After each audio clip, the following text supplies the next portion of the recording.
The Man Who Never Had His Fill.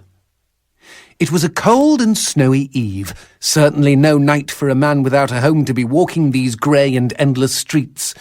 Inside the pizza parlour, George Reed spun a lively tune on his harmonica. The local children giggled and pointed excitedly at the harmonica man as their parents glowed with approval. His reward would be all the pizza he could eat, 6 pies at least, and a warm bed in one of these folks' homes. He knew they were good for it. But when he tucked in for the night, George had not had his fill. As the years and calories stacked up, most men would have got older and fatter. Yet for all he consumed, George only got thinner as he washed from town to town. Tapeworm! Tonight he plied his trade with some grannies and orderlies in a nursing home. Hoo-ah! His harmonica filled the room with joy. After devouring 3 helpings of pork chops and mashed potatoes, he eyed the plate of the old woman next to him. Juice dribbled down his chin. "Go ahead, Georgie," she said. "You're such a good boy, you shouldn't have to starve." But George had not had his fill. Early the next morning, he was already on the freeway with his thumb in the air. "Where are you headed?" said the man in the truck. "Nowhere," said George. "Anywhere." It was a new decade, and tonight George played to an all but empty bar in the city. He had lost a lot of weight. Afterwards, the only woman in the joint took the stool next to him and asked him his name. The bartender leaned over the counter. "You don't know this guy, Mary. George is famous, been all over the tri-state area." With a wink, he added, "Man's insatiable." And that night, George proved it as he buried his face in Mary's beaver.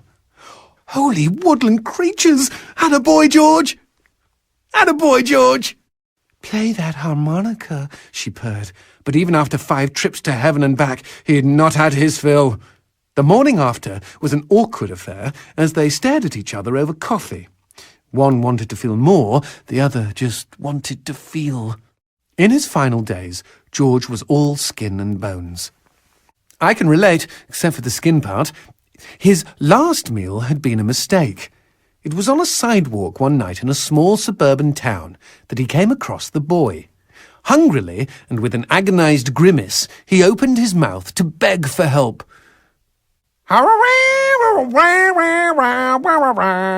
Out came a cacophony of wheezes and toots, but the boy understood. "Wait, you mean Jorge ate his harmonica?"